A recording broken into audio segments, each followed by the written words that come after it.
Sundays have always been sacred to me. It gives me a chance to spend time with my family, with my friends, to focus on my faith. And honestly, We Rest on Sundays is a platform that I've created to help you navigate the complexities of the world.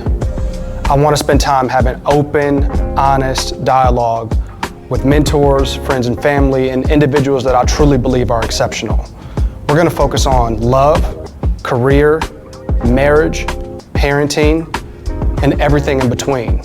And the primary goal here is for us to become the better versions of ourselves every single day. I want to thank you for tuning in. I'll see you on Sunday. That's it. All right, you good? Yeah, right. Perfect, bro. You know I like to talk to this.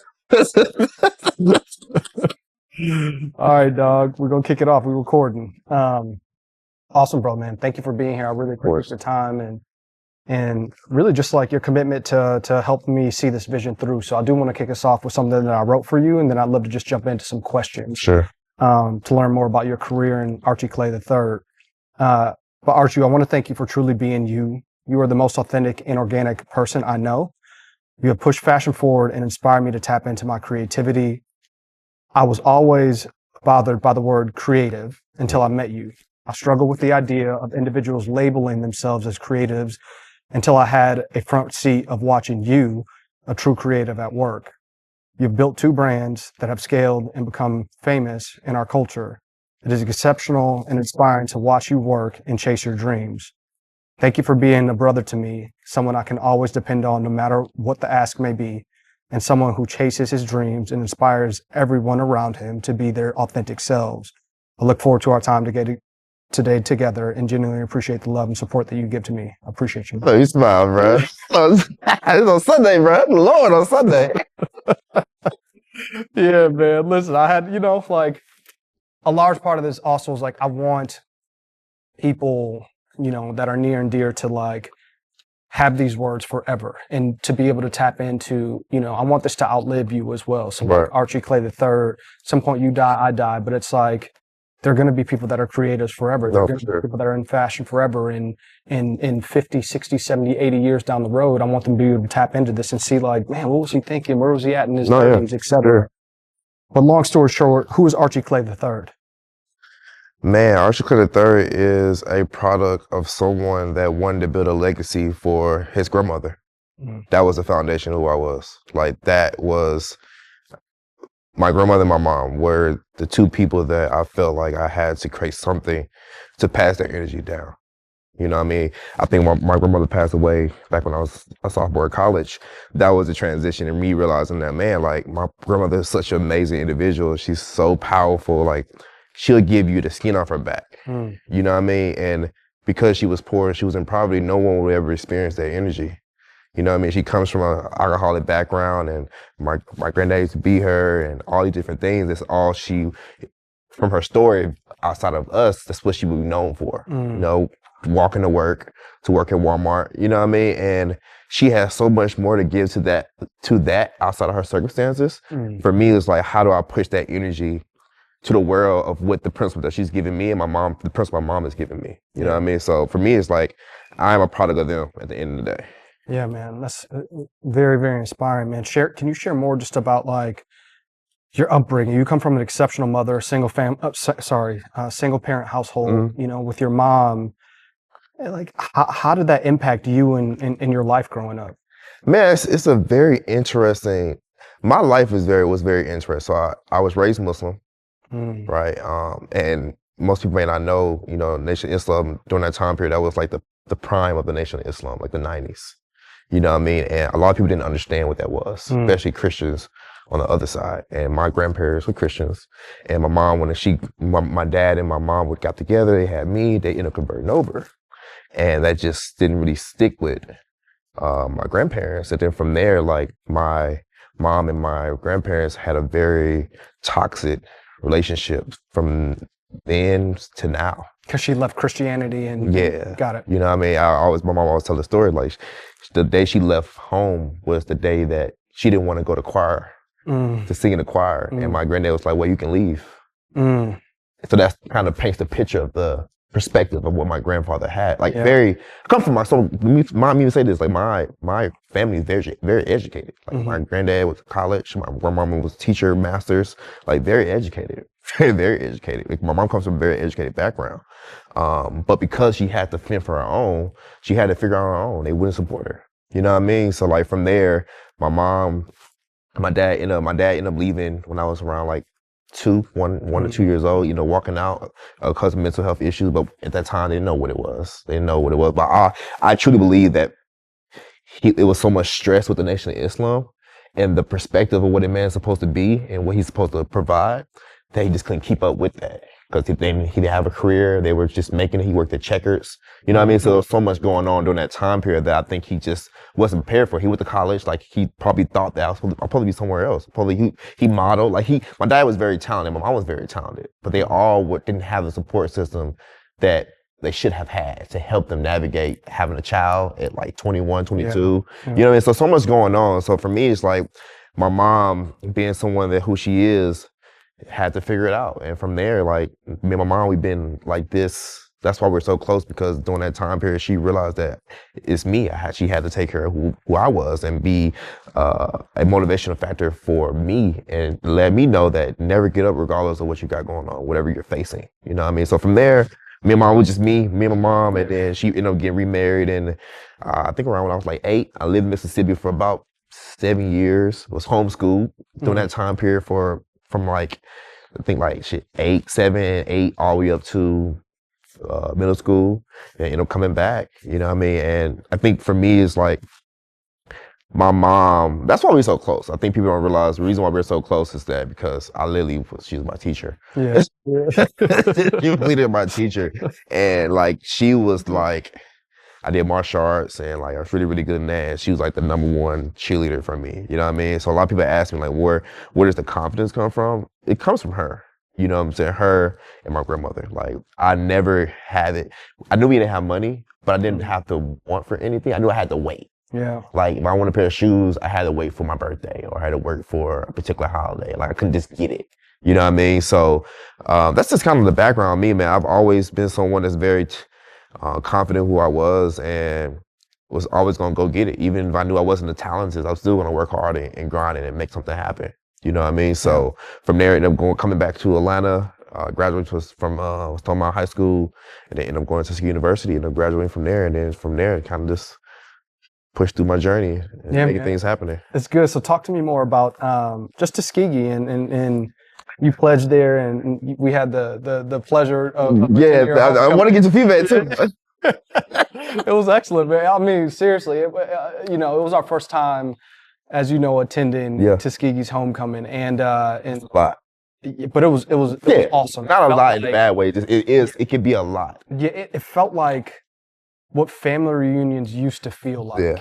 And for me, I was like, I get it. Yeah. Like I get it. Yeah. And it was warm. There was so much love. There was food, everything else, libations. Yeah. I mean, you name it. Yeah. Music, football. Yeah. And it was just a big curated event. Even at the end of the night when we all went to the Alpha Plot and like I'm Alpha Row from Morehouse, and it's like y'all bring in anybody who's an Alpha that's here. The same. Come get in this hymn. And like, I remember it felt euphoric. I mean, I'm just in this circle of roughly 100. It felt like it was like 150 men that are there singing the Alpha hymn together.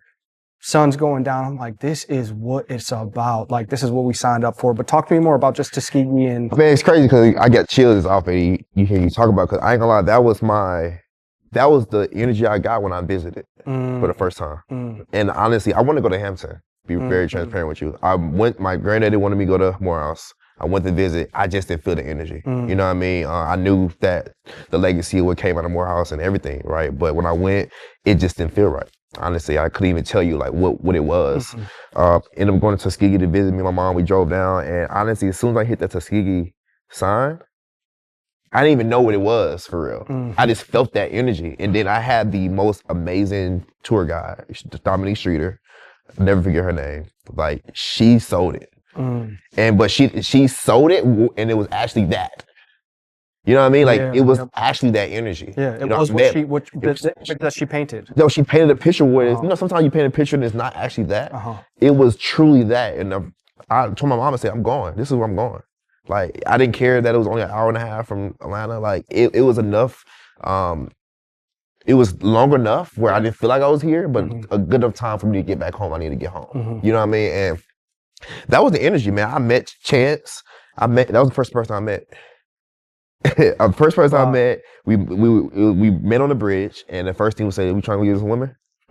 First thing, bro. And I was like, "Yeah." And we were on the yard from like 5 o'clock all the way up to like 4 o'clock in the morning. First day, you know what I mean? And that's always been the energy. I met my best friends, like the boys that I've been friends since forever. You know what I mean? And honestly, that Tuskegee has given me the definition of what true family is, because I've had family. I had my mom, I've had my brother, my sister, but it's always just been us. You know what I mean? And I've always kind of wanted for like a true family, and Tuskegee gave me that. Like, I've learned so much through that. Like, two of my best friends, families own multi-million-dollar companies, and not even knowing that was possible for a Black family to have that type of energy. You know what I mean? And that, honestly, me wanting to be another vehicle of that. You know what I mean? And getting the hustle mentality and grinding and hustling, pledging the fraternity. And I had to hustle for that. You know what I'm saying? So like, all these different experiences have taught me the principles that I have now, like how to be true to yourself, how to lean on family, how to lean on friendship, how to just be a good person and really just have good time. That's why when you guys came, it was just so good for you guys to experience how we feel. Yeah. Like, it ain't really about saying our homecoming is better than everybody at homecoming. It's a complete different experience. Yeah. And it's not about like all the activation, even though we want to have all those things. It's just, we are content with that energy. You know what I mean? Of the energy that we have, and we appreciate it so much. Like, everyone appreciates it so much. It's no beef. Like, everybody's talking to everybody. Like, we're going to the Kappa tent, the Kappa's coming to our tent. We're going to the Q tent. Like, everybody's still competition. You know what I'm saying? But it's just so it just feels so. My girl, I think she finally understood. Like, I understand why you love Tuskegee. Yeah. Because it just, even though she just hates be out there all day long. Yeah. We be out there all day long. Yes. Like, can we go home? I'll be like, man. And I think going forward now is figuring out how we can have both worlds, where the girls can have a time to relax. And we can do our thing. You know what I'm saying? Because I can't wait for my kids to be able to spend it when they're older. You know what I mean? But it's just amazing, bro. I love Tuskegee with all my heart, and just appreciate that I've been able to experience that energy, and I'm very appreciative that you guys had a chance to experience that energy too. Yeah, no, man, thank you. Just because, like, again, I can't tell you how many people, line brothers, frat brothers of yours, that continue to check on us. Hey, man, y'all good? What do you need? You need this, you need, and I'm like, again, like, for me, that's why I chased the fraternity. Right. And again, like, it's just another view of why HBCUs are so important, is because, like, no matter what, once you are here on this campus, you are safe and you are loved. Yes. And whatever it is that you need, somebody will help you achieve it and or get it. So it's beautiful, man. But let's talk now about your career and, like, what really inspired you to chase a creative path, is the first part of the question. The second part of the question is like, what challenges have you faced by being a creative entrepreneur as well? Being broke after the second part. First part, what inspired me, man, my grandmother, man. I always loved fashion, but didn't know nothing about the business, didn't know what it took to be in the space. I would say that not even a negative thing. I think sometimes HBCUs don't have the things that, because we come from a space where they want you to be corporate, they want you to have these principles and things of the nature, which I understand completely, right? But I think sometimes it's hard for people that may not want that and are forced to do that. And I think that can impact their career, because if you're not all in it and maybe don't have the discipline yet to stay in it, it can be very hard to be successful in that space.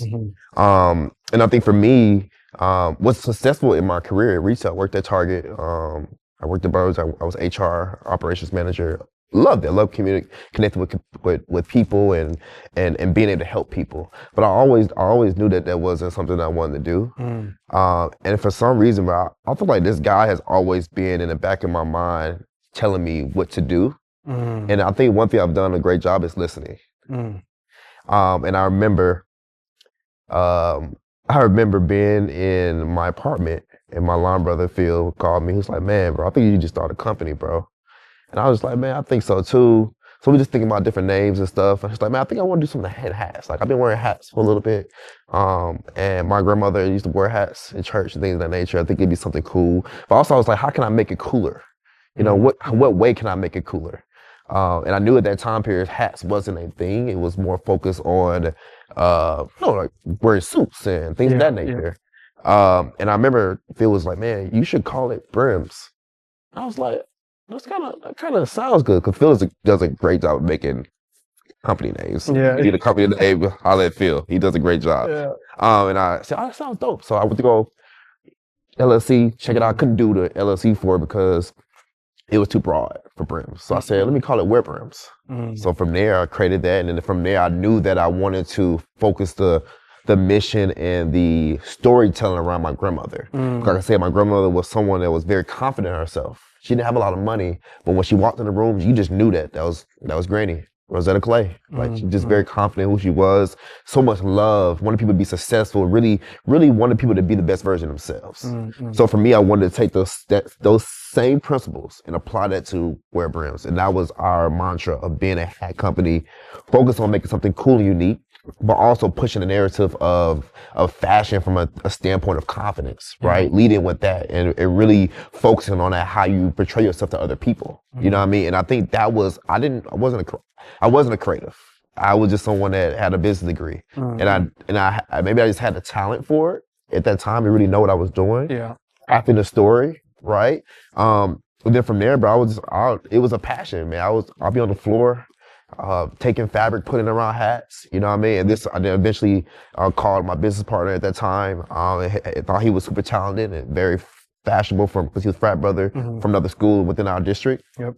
I wanted to pull him in. I thought he was super dope. That can really help us elevate the thought process and perspective from a visual standpoint of what I thought in my head I wanted to see. And I think that was the foundation of me starting my journey of like what creativity is. But even when I think back on it now, like I truly believe that we all have a form of creativity in our bones, right? Because if you believe in God, and you do, you know, God created us. That is a form of creativity. You know what I mean? That essence of creativity, creating something. We've all created something. If it's from Play-Doh or Legos, like we've all done something creative in some form of fashion. It's just really molding that thought process and really putting it to the test of making it something special. And I think once you continue to do something over and over again, it can really spawn to something great. Yeah. And I think that's what happened with Wear Brims, is that it spawns to something great. But with greatness comes challenges. To your second question is that I think not knowing business. Yeah. Honest with you. I think that I pride myself on learning as much as I can, but you never prepare yourself for something that you didn't think would happen, which is being my business partner splitting in ways. And I'll be honest with you, I was talking to Sloan about this. It's like, man, that really hurt me because I thought we had something so special. And the number spoke for itself. Yeah. You know what I'm saying? And for it to go the way it went, you know, I think it's a part of God's journey. You know what I mean? I think a lot of times you're not taught of how to maneuver challenges and situations. And sometimes you have to go through the hardships to understand how to move forward in that situation. You know, and I'm very grateful for what happened. I think could have things been done differently and better. Of course, that's always every situation. But I think I am who I am right now because of the challenges. And I think even other challenges we went through, like from not having capital like that, figuring out ways to get capital and maneuver different challenges. COVID was probably one of our crazy times where we basically couldn't ship product for a whole 6 months, and we had sold out everything. We couldn't ship our customers anything because all the manufacturers shut down. You know what I mean? And having to figure out how do we figure out other ways to communicate with our customers to still build that customer, that community. You know what I mean? So all these different challenges we had aligned to honestly just fixing life and being able to maneuver life in general. Because for me, entrepreneurship is just another form of life. Yeah. You know what I'm saying? So that's good, man. Super, super helpful. And I know that like I was with you, you know, and during the dilution of the company, the first company Wear Brims, I saw it going from, you know, the beginning to y'all climb that mountain to get into the peak, and then honestly like seeing the split and saw the impact in real life. And you know, a lot of times like I know that he's gonna rally, like Archie's gonna be fine, he's always gonna rally. But can you just share more about how, one, tell us more about Brain Love, and then two, your new company, and then two, how does starting over really impact your perspective on just entrepreneurship, and what did it teach you about being resilient? Oh, man. Starting over can be very challenging and very scary and very emotional. Because for me, it's like, you know, I was during that time period, my amazing wife was right there next to me during the ebbs and flows of Wear Brims, and then the closure of Wear Brims, and then the start of Brain Love. So for me as a man, it was challenging because didn't want to be a failure to her and didn't want to be a failure to my family, right? Financially, mentally, all the above. I ain't gonna lie, morally, financially, honestly. I'm gonna be very, like, morally, financially, because I had been struggling through this financial for a good period. I had my highs, but I probably had more lows than highs. Yeah. You know what I'm saying? So for me, it's like, I didn't want people, because you always, you know, I'm not sure if you ever got this, you know, type of energy, but I feel like when I was growing up, you always had that notion of black men, like, just going after dreams. Yeah. And not really accomplishing those dreams. So that in the back of my head, that was in the back of my head. Like, I don't want to be that black man that's just trying to follow these dreams and not really making anything of these dreams. But mind me, yes, I did so much with Wear Brands, but I ain't gonna lie, I still had that thought process in the back of my head. Like, damn, like, that's enough. I gotta go do something else. You know what I mean? Is the same shit? Is the same stuff gonna happen? Like, am I gonna have to go through the same thing? Is my girl is she gonna support me again, or is she gonna make me go back or tell me to go get a job? You know what I mean? All these things are going through my head. It's like, man, like, and also I was upset. I was upset with God. So I'm like, God, I listened to you. I put everything on the line. My 401k, like, I had a lot of money that I worked for a good period of time and made good money. I put all that on the line. I moved in with your line brother to save money. You know what I'm saying? So I'm doing all these things to tell God, like, and tell the world, like, I am locked into this entrepreneurship. I want to do everything I can to make this happen, And the crazy thing about it, we did. And for all to just fall apart, that hurt the most, because I was like, man, like, I didn't understand. Of course, now I understand that there's plenty of times where people have successful businesses and they don't make it. And that's a part of being an entrepreneur. I didn't know that. I thought if something goes well, it goes well. And like, you take off. Like, in 2022, we did around almost close to $400,000 in a year. The most we've done in a month was like close to $50,000. So for me, I've seen this happen, and now I have to start over because of misunderstanding, ego, not wanting to work together, all these different things. And for me, it was just like, I was upset. I literally was very upset. I remember having a conversation with my business partner at the time and coming home and breaking down with my wife. Like, it was so defeating and so hurtful. Morally hurtful is like, I want to be someone to help build this family with my wife, my future wife at the time. And like, I'm like, all this hard work is really just crumbled in my hand, like literally in my hand. And I'm like, what am I going to do? Do I fight it? Which I did for a little bit. Then I had to realize then I gotta let it go. And I think from there, letting it go really kind of formed the next company, where I realized that a lot of people are going through similar issues in life, not even just business, of failing, not reaching their full potential, not having people to motivate them, inspire them, not having people to push them. They're not brands out there that have the fashion side of things and are fly and cool, but doesn't represent nothing.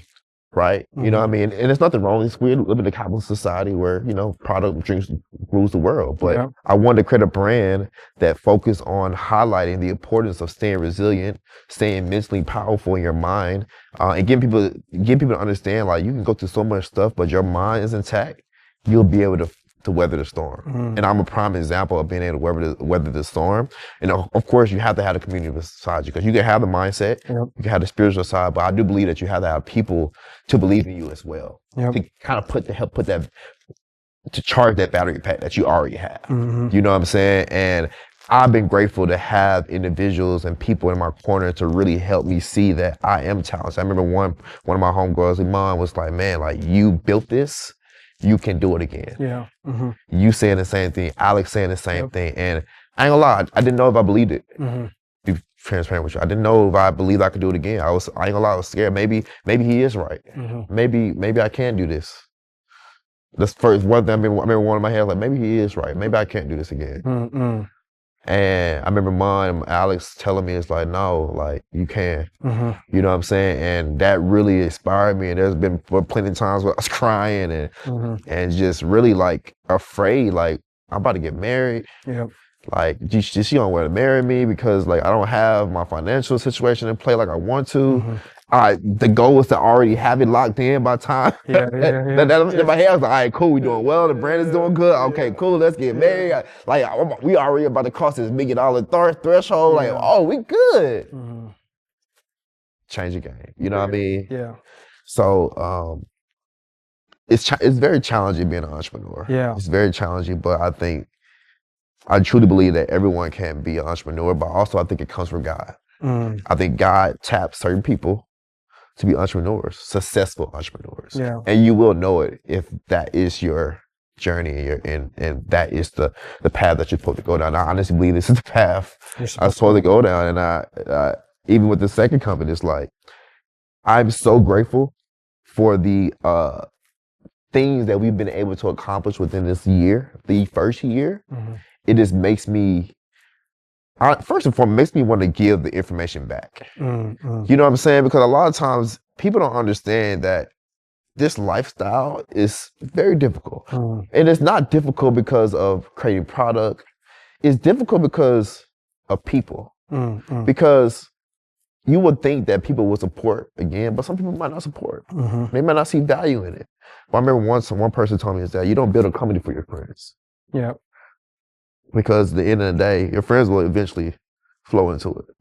And with Bring Love, I didn't build a company for y'all. I built it for me and God. And I tell people, like, God was the one that gave me this concept and this idea. And it's bigger than just the fashion side of things. Because I think even in this day and time now, it's like, even what you're building, like, people need this energy. Because they're not getting it from anybody else. They're not getting it from these celebrities. They're not getting it from these other brands. Like, they're not getting it from anybody. And like I said, some people don't believe in the higher power. So who are they getting it from? Like, we have to be vessels of that energy of what God has put in us to pour back into other people, so maybe they can be enlightened by it and be able to research on their own. You know what I'm saying? So that's, you know, the challenges that we kind of went through, and I'm grateful for the challenges because it's made me who I am, and it's made Brain Love what it is. And I truly believe that when people hear me talk about Brain Love and what we want to impact and what we want to change, they can truly feel it. That's super helpful, man.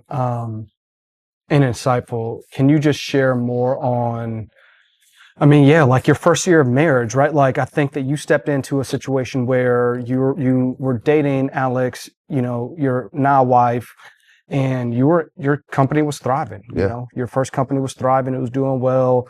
Financially, you looked in a different position than, you know, where you had to rebuild from. She has a great career and, you know, she's navigating that on her end. But for you, it's like, you saw that, again, that company dilute, you had to dissolve it, and then you're like, I'm starting from scratch, zero to rebuild. You rebuild again, And I have this woman that I'm trying to marry. We're trying to plan a honeymoon. We're trying to plan and pay for a wedding. We're trying to plan and pay for anything that needs to get updated and fixed in this house. So can you just share more about, like, what were some of the lessons that you learned within the first year of marriage, you know, as being an entrepreneur, rebuilding? First, I want to say my she gonna see this and she you know, she's so cocky. But my wife is amazing. Like, I probably don't tell her that enough. I tell her that enough. Like, she's just beautiful. You know what I'm saying? Not even just on the outside, but on the inside. Like, she didn't have to do none of this. Honestly. Like, and she'll say, no, you're not doing it for me. It's like, I truly am, like, what the grind that I have and the hustle I have, yes, it comes from my own ambition. And it comes from my grandmother and my mother, but the be all is her. You know what I'm saying? Like, me wanting to create a foundation for us and wanting to create a life where we can thrive and be truly who we are. And that's something I've kind of always fell in love with her, even in the beginning when we first started dating. I tell you this is like, you know, the first thing that sparked my attention to her is that she was buying a house in the west side of Atlanta. That was like, oh yeah, I don't know we gonna make it, but I'm at least try. You know what I'm saying? Like, I'm at least try. You know what I mean? And that was attractive to me because a lot of times, you know, at that time period, people were talking about the West Side, so ghetto over there, but someone to come from DC and move down here for the first time and buy a house within the first 2 years and I'm living here, that showed me ambition. That showed me drive. And I saw myself, like, we were similar as far as what we wanted and what we wanted to accomplish. And honestly, bro, I think we've been able to be successful and be able to work the way we work because we both want the same thing and we both believe in each other. And one thing that I've always seen is that my wife things ain't always been perfect for us. We've had our challenges, things of that nature, but she's always been there for me. And I feel like my give back to her is for this to work. You know what I'm saying? Like, for this to work, for her, they'll have the option to say, if she doesn't want to work, she'll have to work. And of course, I know she's going to work. I know Alex. Like, she has her own drive and her own ambition, which I love about her, that I truly love that. But for me, it's just like, I want her to have the option. You know what I'm saying? Or I just want to create something. I just want to be able to show her thank you. Like, thank you for believing in me because you could have said, babe, well, I know that you just lost this, but I think we might just need for you to go back and get a job. You know what I'm saying? That never came out her mouth. She may have said, you know, I remember in one conversation we kind of talked about it, where she said, you know, what's going to happen if it fails? And I remember I'm thinking back on that, I'm like, damn, well, she was right. She gonna see this thing. She was like, told you. But no, like, at that time period, I was a little like, what you mean? Because that's not for entrepreneurs, we don't have that. That's not a bone that we have in our mind. Like, it's not. It ain't a space to even consider. It's not a space you even consider because we talk about it all the time. Manifestation, like, you can't use words to articulate something like that.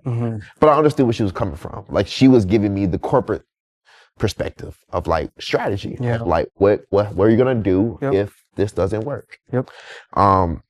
Even now with Brain Love, it's like I have that perspective in my mind. It's like, what other things can I do to make money while I'm still floating this? And that's always been my philosophy. And I even told myself next year is like, you got to go harder. Like, you have this brand, you have a personal brand.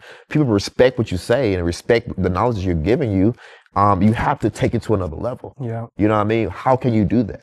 But also, kind of get back to the question you asked, like, it's just been beautiful, bro, to see us get closer. You know, this year, like, I feel like our relationship, we do our marriage meetings every month.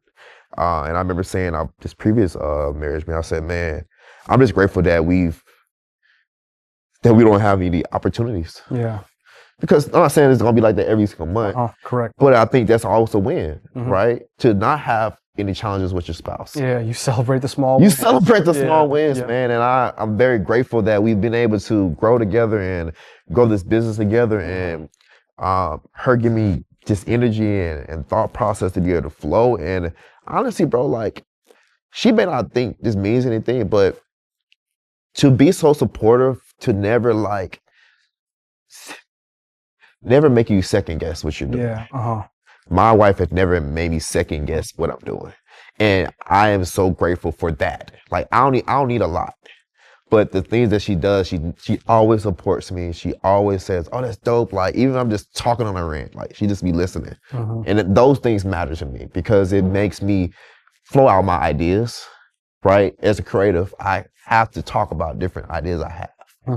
But I don't but you can't attack every single idea. Right. You know, but it's always good to have someone that can just listen to you and give their like my girl, she loves fashion, but she's not into fashion like that. Yeah. I am. Yep. So it's always to hear a different perspective of what she thinks about certain Yeah. things. And when she when she likes a piece, I love it because my girl, like, she has a different taste than I do. Yeah. Yep. You know what I mean? Yep. But she wore this sweater. She's like, I love this sweater. Yeah. Like, everybody was just telling me how dope the sweater. So that makes me feel good. And also I had to check myself.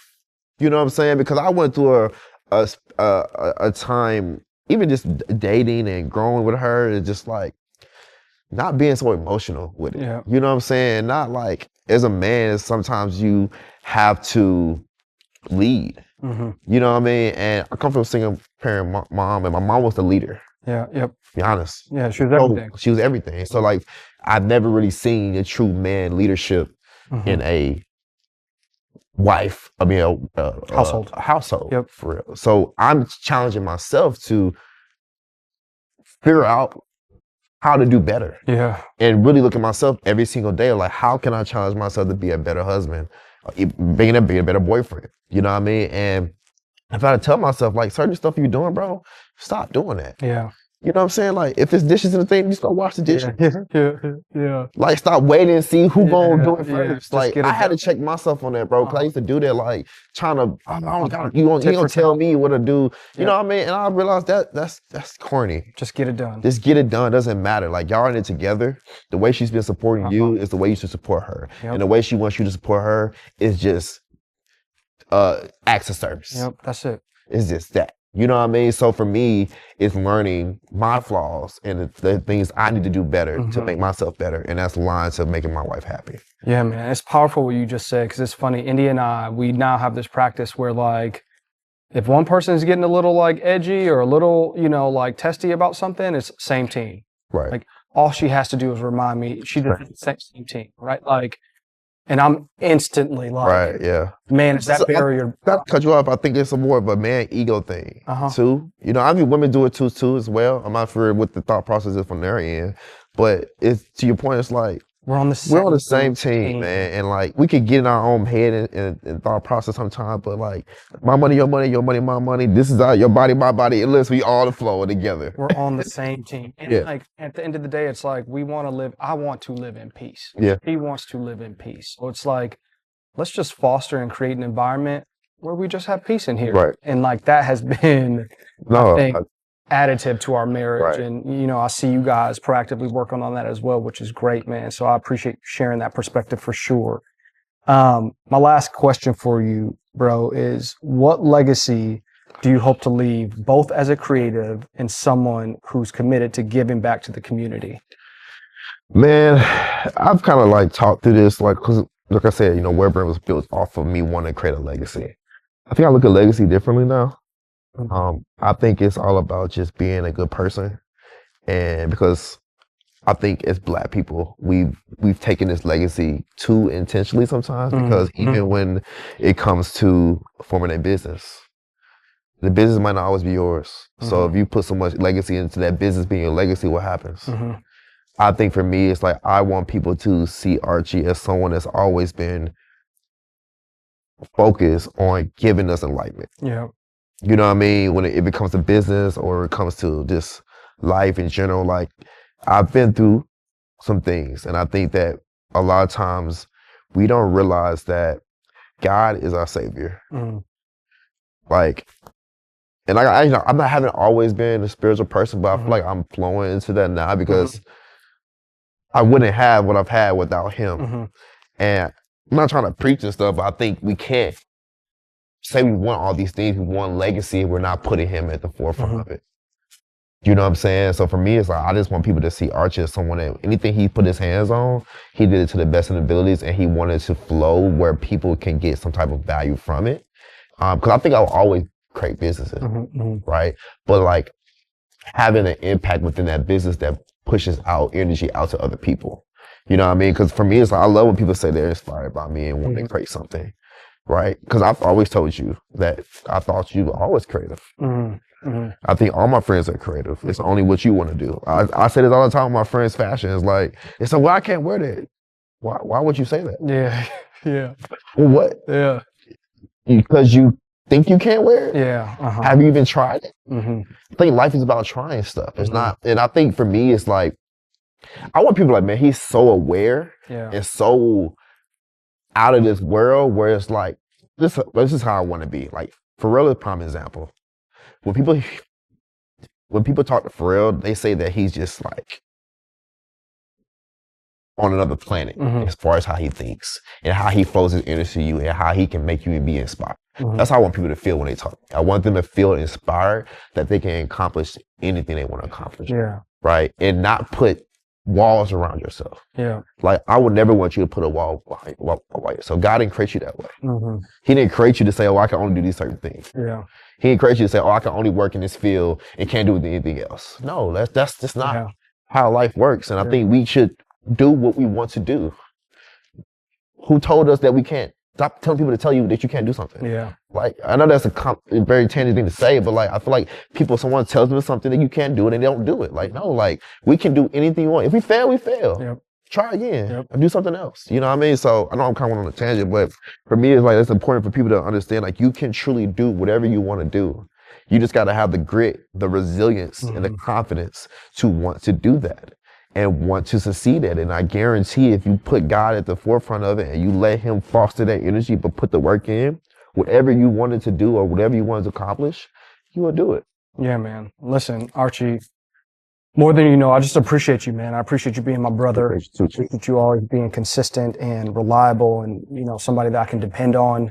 And thank you, man, for one, challenging the status quo and like challenging your friends to be more creative and to step into those spaces where they are uncomfortable. I think for me, I mean, a large part of what I'm trying to build here through this platform. I'm not trying to what you're building. Yeah, man, I appreciate it. Is through your motivation, your friendship and your brotherhood and just watching you be fearless with how you approach your creativity, where I'm like, man, if I'm this close to this man, I have no excuse but to go and build and create and put it out there, right? And I have to go hard, because if I can go hard at corporate America, I need to be able to go hard at the creativity side as well. But also, it's not even about going hard, bro. It's really like, if it's supposed to work, it will work. Yep, I'm be honest with you, I don't go hard with Brain Love. I go hard, but like, I don't go the same energy I did with Brain. Because it's supposed to happen. Yeah. You know what I'm saying? So like, not even saying that you can't go hard, but like, no, like, it's people that go hard and don't succeed. Yeah. You know what I'm saying? So it's not about going hard. It's about whatever that concept is that what you're supposed to be doing? And what is that what God gave you? God gave you this idea. And he said, this is your time. I pay attention to your analytics. I'll be looking. It's working this way because it's supposed to work. It's not by chance. You know what I'm saying? So I want people to understand, like, when something's truly for you, you will know. Unfortunately for me, I had two things for me. I had Web Rims and I have Brain Love. You know what I'm saying? And it's clear that you can have different periods in your life where things are for you. And that's not entrepreneurship. That could be relationships. That could be anything. It could be life, family, whatever it is. Like, everybody's not supposed to be in your life. Man. And I know it's hard to digest that sometimes as humans, because we're still human in our thought process and how we believe and how we think. But who cares? Yeah, man. I appreciate you, bro. I love you, man. Of course, dog. I appreciate you coming through. Of course. You there? Yes, I did. Thanks, man. I appreciate you, bro. This is dope. Yeah. What I'm saying, bro, like, I've been paying attention. And, bro, like, it's only a matter of time, bro. You've been averaging 3,000-4,000 views on your Instagram. You just started your Instagram. Bro. So like, this is my feedback to you. Like, cause when I called you, like, I gotta get it. Like, enjoy this process. Don't let it, please enjoy the process. Cause that's what I enjoy with Wear Brands in the beginning. It's the fun part of it. Because when you're fun in it, you're enjoying it, and it's just a part of this. It's a part of you now. Correct, bro. You know, and you're coming here because you enjoy doing it. Correct. Don't turn it too much into a work situation. Because then because you're gonna burn out. Enjoy this. Enjoy this time where you got people coming in and you're having fun with them. Because that's what people are gonna see, the authentic side and the fun part of it. That's what's gonna make it blow. Bro. But honestly, that's what's making it Do his thing. do his thing. Yeah, bro. Yeah. Cause they know Ben is on fucking Instagram. What the fuck? Yeah. You know what I'm saying? Like everybody's thinking these things. Yeah. Yeah. Correct. You know what I'm saying? Yeah. Correct. So it's like clearly he's something he's passionate about doing. Yeah. Yeah. Yeah. And yeah, exactly. You know, and that's what it is, bro. I appreciate you, man.